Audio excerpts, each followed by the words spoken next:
ಪತ್ರಕರ್ತರಿಗೆ ಭದ್ರತೆ ಬೇಕಾಗಿದೆ. ಸರ್ಕಾರದ 4ನೇ ಅಂಗವಾಗಿ ಮಾಧ್ಯಮ ಹಾಗೂ ಪತ್ರಿಕಾ ರಂಗ ಕೆಲಸ ಮಾಡುತ್ತಿದೆ. ಹೆಸರಿಗಷ್ಟೇ ಹೇಳಿಕೊಳ್ಳುವುದಕ್ಕೆ ಮಾತ್ರ ಸರ್ಕಾರದ ಯೋಜನೆಗಳಲ್ಲಿ ಪತ್ರಕರ್ತರಿಗೆ ಯಾವುದೇ ಪ್ರಯೋಜನ ಇಲ್ಲ.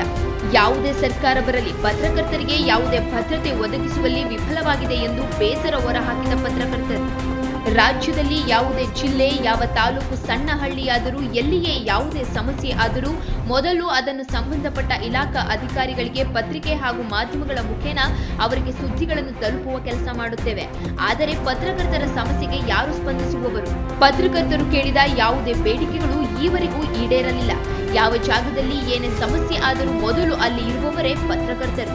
ಪತ್ರಕರ್ತರಿಗೆ ಆರೋಗ್ಯ ಏರುಪೇರು ಏನೇ ಸಮಸ್ಯೆ ಆದರೂ ಪತ್ರಕರ್ತರೇ ನೋಡಿಕೊಳ್ಳುತ್ತಿದ್ದಾರೆ. ಪತ್ರಕರ್ತರಿಂದ ಪತ್ರಕರ್ತರಿಗೆ ಅಲ್ಪ ಸ್ವಲ್ಪ ಹಣದ ಸಹಾಯವನ್ನು ಮಾಡುತ್ತಿದ್ದೇವೆ. ಯಾರಾದರೂ ಪತ್ರಕರ್ತರು ನಿಧನ ಹೊಂದಿದರೂ ಅಥವಾ ಅನಾರೋಗ್ಯಕ್ಕೆ ಆಸ್ಪತ್ರೆ ಸೇರಿದರೂ ಅವರ ಸಹಕಾರಕ್ಕೆ ಸರ್ಕಾರ ನಿಲ್ಲಬೇಕು. ಆದರೆ ಇಲ್ಲಿವರೆಗೂ ಸರ್ಕಾರ ಹೇಳಿದ ಒಂದು ಬಸ್ ಪಾಸ್ ಕೂಡ ಗ್ರಾಮೀಣ ಪತ್ರಕರ್ತರಿಗೆ ಸಿಗಲಿಲ್ಲ. ಇನ್ನು ಸರ್ಕಾರದ ಬೇರೆ ಸೌಲಭ್ಯಗಳು ಕನಸಿನ ಮಾತಾಗಿದೆ ಎಂದು ಕೊರಟಗೆರೆಯ ಪತ್ರಿಕಾ ಕಚೇರಿಯಲ್ಲಿ ಆಯೋಜನೆ ಮಾಡಲಾಗಿದ್ದ ಪತ್ರಕರ್ತ ಜಿಎಲ್ ಸುರೇಶ್ ರವರ ನಿಧನದ ಸಂತಾಪ ಸಭೆಯಲ್ಲಿ ಅವರ ಕುಟುಂಬಕ್ಕೆ ಜಿಲ್ಲಾ ಸಂಘ ಹಾಗೂ ತಾಲೂಕು ಸಂಘದ ವತಿಯಿಂದ ಧನ ಸಹಾಯವನ್ನು ಮಾಡಿ ಸರ್ಕಾರದ ವಿರುದ್ಧ ಬೇಸರ ವ್ಯಕ್ತಪಡಿಸಿದ ಜಿಲ್ಲಾ ಅಧ್ಯಕ್ಷ ಚೀನಿ ಪುರುಷೋತ್ತಮ್. ಇನ್ನಾದರೂ ಸರ್ಕಾರ ಪತ್ರಕರ್ತರ ಬೆನ್ನಿಗೆ ನಿಂತು ಸಹಕಾರ ನೀಡುತ್ತದೆ, ಕಾದು ನೋಡಬೇಕಿದೆ. ಇದೇ ಸಂದರ್ಭದಲ್ಲಿ ಜಿಲ್ಲಾ ಅಧ್ಯಕ್ಷ ಚಿನ್ನಿ ಪುರುಷೋತ್ತಮ್, ಕಾರ್ಯದರ್ಶಿ ರಘುರಾಮ್, ರಾಜ್ಯ ಪತ್ರಕರ್ತ ಸಂಘದ ನಿರ್ದೇಶಕರಾದ ಸಿದ್ದಲಿಂಗ ಸ್ವಾಮಿ ಹಾಗೂ ತಾಲೂಕು ಪತ್ರಿಕೆ ಸಂಘದ ಅಧ್ಯಕ್ಷರು, ಉಪಾಧ್ಯಕ್ಷರು, ಸದಸ್ಯರು ಸೇರಿದಂತೆ ಇತರರು ಉಪಸ್ಥಿತರಿದ್ದರು. ದೇವರು ಇಂತಹ ಕಾರ್ಯಕ್ರಮಗಳನ್ನ ನಮಗೆ ಕೊಡದೇ ಇರ್ತೀವಿ. ಕಾರ್ಯಕ್ರಮಗಳು ಮಾಡೋಣ, ಆದರೆ ಈ ಥರ ಸಂತಾಪ ಸೂಚನಾ ಕಾರ್ಯಕ್ರಮಗಳು ನಮ್ಮ ಪತ್ರಕರ್ತರ ಸಂಘಕ್ಕೆ ಬರ್ದೇ ಇರಲಿ. ನಮ್ಮ ಪತ್ರಕರ್ತರು ಹೆಚ್ಚು ಆರೋಗ್ಯವಾಗಿದ್ದು ತಮ್ಮ ಇಳಿ ವಯಸ್ಸಿನಲ್ಲಿ ಎಲ್ಲರೂ ಹೋಗ್ಬೇಕು ಅನ್ನೋದು ನಮ್ಮ ಒಂದು ಅಭಿಲಾಷೆ. ಯಾರು ಏನು ಮಾಡ್ತೀವಿ ದುರ್ದೈವ ಸ್ವಲ್ಪ ಹಾಗೆ ಎಲ್ಲವನ್ನು ಮೀರಿ ಆಗೋದಿಲ್ಲ.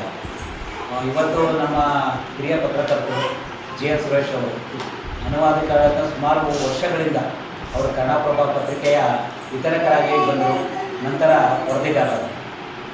ಇವತ್ತು ಪತ್ರಿಕೆ ಅನ್ನೋದು ಮಾನ್ಯ ಅಧ್ಯಕ್ಷರು ಗೊತ್ತು, ನಮಗೂ ಗೊತ್ತು.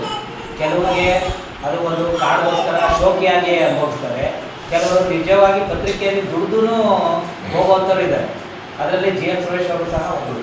ಕಡೆಯ ದಿವಸ ಅವ್ರಿಗೆ ಇಳಿ ವಯಸ್ಸು 63ನೇ ವಯಸ್ಸು, ಅತಿಯಾದ ಮಳೆ ಅತಿಯಾದ ಚಳಿಯಲ್ಲೂ ಸಹ ಅವರು ಜರ್ಕಿನ್ ಕಟ್ಕೊಂಡು ಇವತ್ತು ಪೇಪರ್ ಹಾಕಿ ಬೆಳಗ್ಗೆ ಎದ್ದು ಸುದ್ದಿಗೂ ಅಷ್ಟೇ ಯಾರೆಲ್ಲ ಅಂದರೆ ಅವ್ರ ಸುದ್ದಿಗೆ ನಮಗೆ ಫೋನ್ ಮಾಡೋರು, ಹಾಕೋ ಏನಿಲ್ಲ ಇದೇನಿರೋ ಅಂತ. ನಿಜವಾದ ಪತ್ರಕರ್ತ, ನಿಜವಾದ ಹೇಳ್ತಂದರೆ ಪತ್ರಕರ್ತರ ನಿಜವಾದ ಕಾರ್ಯನಿರತ ಪತ್ರಕರ್ತರಿಗೆ ಶ್ರದ್ಧಾಂಜಲಿ ಸಲ್ಲಿಸಿರೋದು ನಮ್ಮೆಲ್ಲರಿಗೂ ಹೇಳಿ. ಅವ್ರು ಮೊನ್ನೆ ಸಮೇತ ಅವರು ಮರಣ ಹೊಂದಿದ್ದಕ್ಕೆ 3 ದಿವಸ ಮುಂಚೆನೂ ಸಹ ಅಲ್ಲಿ ನಿಕಟವಾಗಿ ಪತ್ರಿಕೆ ಹಾಕಿದ್ದಾರೆ. ಅಲ್ಲಿವರೆಗೂ ಅವ್ರು ಪತ್ರಿಕೆ ಹಾಕಿ ಅಲ್ಲಿವರೆಗೂ ಸುದ್ದಿ ಮಾಡಿದ್ದಾರೆ. ಅಂತಹ ಒಬ್ಬ ಪ್ರಾಮಾಣಿಕ ಪತ್ರಕರ್ತರು ವಿರಳ ನಮ್ಮಲ್ಲಿ. ನಿಜವಾಗಿ ಇವತ್ತು ಪತ್ರಿಕೆಯನ್ನು ಮಾತಿನಲ್ಲಿ ಒಂದೇ ಒಂದು ಸುಳ್ಳಿಲ್ಲ. ಸಾಯೋ ಮುಗಿನನ್ನು ಹೊರಹಾಕ್ತಾರೆ ಅಂದರೆ ಪತ್ರಿಕೆ ಏಜೆನ್ಸಿ ಮತ್ತು ರಿಪೋರ್ಟ್ ಮಾಡೋದು ಮಾತ್ರ ಬರ್ತದೆ. ಈಗ ಮನೇಲಿ ಹಣ ಬಿದ್ದಿಕೊಂಡು ಬೇಕಾಗುತ್ತೆ. ಹುಡುಗರ ಸಮಸ್ಯೆ ಇಲ್ಲ, ತುಂಬ ಕಷ್ಟ ಇದೆ. ಮುಂದೆ ಯಾರೋ ಈ ಪತ್ರಿಕೆ ಫೀಲ್ಡಿಗೆ ಬರ್ತಾರೆ ಅನ್ನೋದು ನನಗೆ ಯಾರು ನಾನು ಹಾಕಿದ್ದು ಯಾರು ಬರೋದು ಇಷ್ಟ ಇಲ್ಲ. ಭದ್ರತೆ ಇಲ್ಲ, ಜೀವನ ಮಾಡೋದು ಕೊಡೋಲ್ಲ. ಏನಾಯ್ತು ಪೇಪರ್ ಮೂರ್ತಿ ನಾವು 2 ಡೇಸ್ ಕೊಡ್ತಾರೆ. ಮತ್ತು 12,000 10,000 ಲೈನೇ ತಗೋತೀವಿ. ಇವತ್ತು 2,500 3,000 ಬರೋಣ. ಅದನ್ನು ಅಡ್ವರ್ಟೈಸ್ಮೆಂಟ್ ಸಾಲ ಗೊತ್ತಾಗತ್ತೆ. ₹100 ಆಗ್ತಾವೆ ಹೇಳಿ ಅವನು ತಿಂಗಳಿಗೆ. ಹೀಗೆ ತುಂಬ ಕಷ್ಟ ಇದೆ. ಅದಕ್ಕೆ ನಾವು ಹೊಸ ಕಷ್ಟ ಏನು ಮಾಡೋದಂದರೆ ಇದರಿಂದಲೇ ಜೀವನನ ನಾವು ರೂಪಿಸ್ಕೊಳ್ಳೋಕ್ಕಾಗಲ್ಲ. ಇದ್ರ ಜೊತೆಗೆ ಸೈಡ್ ಬಿಸ್ನೆಸ್ ಏನಾದ್ರು ಮಾಡ್ಬೋದು. ನಮ್ಮ ಆರ್ಥಿಕ ಭದ್ರತೆ ಇರಬೇಕು. ನಮ್ಮ ಆರೋಗ್ಯ ತೋರಿಸ್ಕೊಳ್ಳೋಕ್ಕಾದ್ರೂ ನಾವು ಆರ್ಥಿಕವಾಗಿ ಸದೃಢ ಆಗುವಂಥ ಕೆಲಸ ಮಾಡ್ಬೋದು.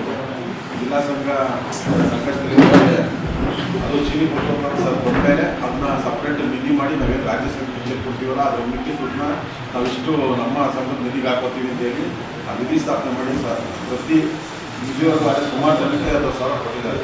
ರಾಜ್ಯ ಸಂಘದವರು 10,000 ಕೊಡ್ತೀವಿ ಅಂತ ಹೇಳಿದ್ರೆ ಜಿಲ್ಲೆಯವರಿಗೆ ಕೊಟ್ಟಿಲ್ಲ. ಇನ್ನು ಈ ಥರ ಪರಿಸ್ಥಿತಿ ಇದೆ. ಅವರು ಪಾಪ ಅವ್ರ ಕುಟುಂಬ ನೋಡಿದ್ರೆ ನಮಗೂ ಅಂದರೆ ನೀವು ಅವ್ರಿಗೆ ಸಹಾಯ ಮಾಡ್ಬೋದು ಅಂತ ನನ್ನ ಅನಿಸಿದೆ. ನಾವು ಜಿಲ್ಲಾ ಸಂಘ ಮತ್ತು ರಾಜ್ಯ ಸಂಘವನ್ನು ಮಾತಾಡಿ ಏನಾದ್ರು ಮಾಡಿಸೋಣ.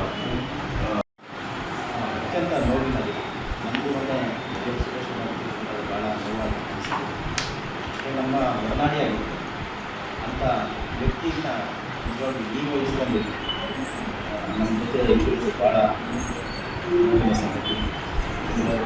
ಚಿಕ್ಕ ಚಿಕ್ಕ ಮಕ್ಕಳು ಇಲ್ಲ ಅವೆಲ್ಲ ನೋಡ್ತಾ ಇದ್ದರೆ ಭಾಳ ಬೇಸರ ಆಗಿದೆ. ಯಾಕಪ್ಪ ಇಷ್ಟು ಬೇಗ ಆ ಥರ ನಮ್ಮೆಲ್ಲ ಕಲ್ತಿರೋದು. ಏಕೆಂದರೆ ವೃತ್ತಿ ಬದುಕಿನ ಜೊತೆಗೆ ನಮ್ಮ ಆರೋಗ್ಯದ ಕಡೆಗೂ ಕೂಡ ನಾವು ಗಮನ ಕೊಡಬೇಕಾಗ್ತದೆ. ಏನೇ ಒತ್ತಡಗಳಿದ್ದರೂ ಕೂಡ ನಮ್ಮ ಆರೋಗ್ಯದ ಹೆಚ್ಚಿನ ಗಮನವನ್ನು ವಹಿಸಬೇಕು. ಡಿಫೆನ್ಸ್ ವೃತ್ತಿ ನಿರಂತರವಾಗಿ ಇದ್ದೇ ಇರುತ್ತೆ. ನಾವು ಚೆನ್ನಾಗಿದ್ದರೆ ವೃತ್ತಿ ಮಾಡ್ಬೋದು. ನಮ್ಮ ಆರೋಗ್ಯನೇ ಕೆಟ್ಟಾಯಿತು ಅಂದರೆ ನಾವು ಎಲ್ಲಿಂದ ಮಾಡಿಸಬೇಕು. ಹಾಗಾಗಿ ಮೊದಲು ಈ ಕಡೆ ಆರೋಗ್ಯದ ಕಡೆ ಪ್ರಾಧಾನ್ಯತೆಯನ್ನು ಕೊಡಿ. ಆದರೂ ಕೂಡ ವಿಚಾರ ಹೇಳಬೇಕಾದ್ರೆ ಇವು ನಾವು ಎಷ್ಟೇ ಏನು ಅನುಕಂಪಕ್ಕೂ ಸಹಾಯ ಹಸ್ತ ಬೇಕೇ ಬೇಕಾಗ್ತದೆ. ಯಾವುದೇ ಆಗಲಿ ಕಷ್ಟ ಸಮಯ ಇದೆ, ಅನುಕಂಪಕ್ಕಿಂತ ಕಷ್ಟ ಏನಕ್ಕೆ ಸಹಾಯ ಹಸ್ತ ಬೇಕೇ ಬೇಕು. ಈ ನಿಟ್ಟಲ್ಲಿ ಕೆಲವು ಮಾತು ನನಗೂ ನೆನಪಾಗ್ತದೆ. ಯಾಕೆಂತಂದರೆ ನಾವು ಎಷ್ಟೇ ನಮ್ಮಲ್ಲಿ ಸಮಸ್ಯೆ ನಮ್ಮ ಹತ್ರ ವಸ್ತು ಎಲ್ಲ ಥರದ್ದು ಇದ್ರೂ ಕೂಡ ಕೆಲವು ಸಂದರ್ಭದಲ್ಲಿ ನಮಗೆ ಕೈಗೆ ಎಟ್ಕೋದಿಲ್ಲ. ಅದೇ ಪರಿಸ್ಥಿತಿ ನನಗೂ ಆಗಿದ್ದು. ಆ ದಿನ ಸಣ್ಣ ಆಕ್ಸಿಡೆಂಟ್ ಆಯಿತು. ನಾನು ನಮ್ಮ ಮನೆಯವ್ರ ಬೈಕಲ್ಲಿ ಹೋದಾಗ ಸಡನ್ ನಮಗೆ ಬೆಂಗಳೂರಿಗೆ ಅರ್ಜೆಂಟ್ ಕರ್ಕೊಂಡು ಹೋಗಬೇಕಿತ್ತು ಹಾಸ್ಪಿಟಲ್ಗೆ ಆಗಿಲ್ಲ. ಆಗ ನಮ್ಮ ಏನೂ ಇಲ್ಲ. ನಮ್ಮ ನಿಟ್ಟಿನಲ್ಲಿ ಪತ್ರಕರ್ತ ಇದೆ ಇಲ್ಲ ತಾಲೂಕತೆ ಅದೇನಿದೆಯಾ ನಿಮ್ಗೆ ಏನಕ್ಕೆ ದುಡ್ಡಿಲ್ವ ಅಂತ ಅಂತಾರೆ. ಅಷ್ಟೊತ್ತ ಅಧ್ಯಕ್ಷರು ಕೇಳಿ ಎಲ್ಲ ಇದೆಯಾ ಅಂತ. ಇಲ್ಲ ಆ ಥರ ವ್ಯವಸ್ಥೆ ಇಂದ ನೆನಪಾಗ್ತಾ ಇದೆ. ನಮ್ಮಂಥವ್ರಿಗೆ ಆ ಥರ ಎಲ್ಲ ವ್ಯವಸ್ಥೆ ಇದ್ದರೂ ಕೂಡ ಏನು ತೊಂದರೆ ಇಲ್ಲ. ಸಮಾಜದಲ್ಲಿ ಎಲ್ಲ ಜನ ಇನ್ನೊಬ್ರು ಕೂಡ ನಮ್ಮ ಪರಿಸ್ಥಿತಿ ಇದ್ದರೂ ಆ ಸಂದರ್ಭ ಆ ಥರ ಆಗ್ಬಿಡ್ತಾರೆ. ನಿಮ್ಮ ಒಂದು ಏನು ಅವಕಾಶಕ್ಕೂ ತೊಂದರೆಗೋ ಏನು ಅಂತ ಗೊತ್ತು. ನಮಗೆ ಆ ಒಂದು ಇನ್ನೂ ಗೊತ್ತಾಗಲಿ ಅಂತ ಏನು ಗೊತ್ತಿಲ್ಲ ಸುಮ್ಮನೆ ಆ ಥರ ಆಗೋಯ್ತು ಇನ್ನೂ ಮೇಲೆ. ಹಾಗಾಗಿ ದಿನನಿತ್ಯ ಎಲ್ಲ ದಿನನಿತ್ಯದ ಜಂಜಾಟ ಬದುಕಿರೋ ಪತ್ರಿಕರ್ತರಿಗೆ ಇದು ಸಹಜ ಅಂತ ನಾನು ತಿಳ್ಕೊಂಡು ಅವರಿಗೆ